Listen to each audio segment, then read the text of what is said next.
አትካስም። የሚሻሉ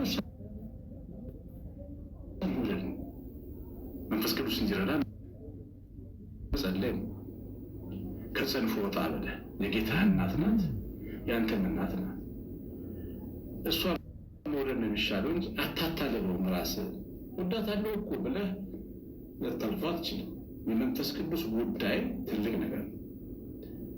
መንፈሳዊ ነገር ትልቅ ነገር። ለዚህ ነው በድፍረት በትዕቢትን በመናቅ ድፍረት ትዕቢትና ንቀት የእግዚአብሔርን ጻድቅ እንድንንቅ ያደርገናል ማለት ነው። እኔ ከእነሱ እሻላለሁ ለማለት ሊዳዳን ይችላል እና በድፍረትና በትዕቢት በመናቀም በጻድቅ ላይ የሚናገሩ ሽንገላ ከንፈሮች ዲዳ ይሁኑ። በአንተ ለሚያምኑ በሰው ልጆች ፊት ያዘጋጃት ለሚፈሩት የተሰወርካት ጀነትን እንደምን በዛች።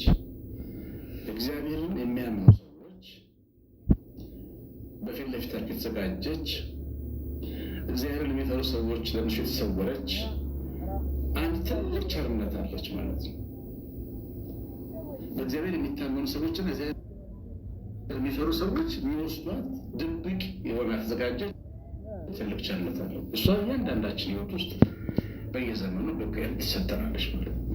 በአንተ ለሚታመን በሰው ፊት ያዘጋጃት ለሚፈሩ የሰወርካት ቸርነት እንደምን የበዛች ነች። በጣም ብዙ ነው ደግሞ ቸርነቱ። ለአንድ ሰው ብቻ አይደለም፣ ሁሉም ለሚወዱት ለሚያምኑበት ለሚፈሩት የሚሰጥ ቸርነት እግዚአብሔር አለው።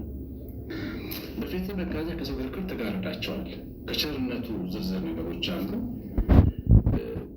በፊት መጋረጃ ሰው ሲከራከረ በእግዚአብሔር የምንታመን የምንፈራ ሰዎች ሰው ሲከራከረ የፊቱ መጋረጃ ይሸፍነናል፣ እንዳንረታ ያደርገናል ማለት ነው። ሰው ሲከሰን ሰው ሲያሳጣ በድንኳንም ከአንደበት ክርክር ትሸፈናለህ። ሰው ትልቁ መከራው ድንኳን ውስጥ የአንደበት ክርክር ካለበት ሚስቱ የምትለበልበው ባሏ የለበልባት ከሆነ ከባድ መከራ ነው።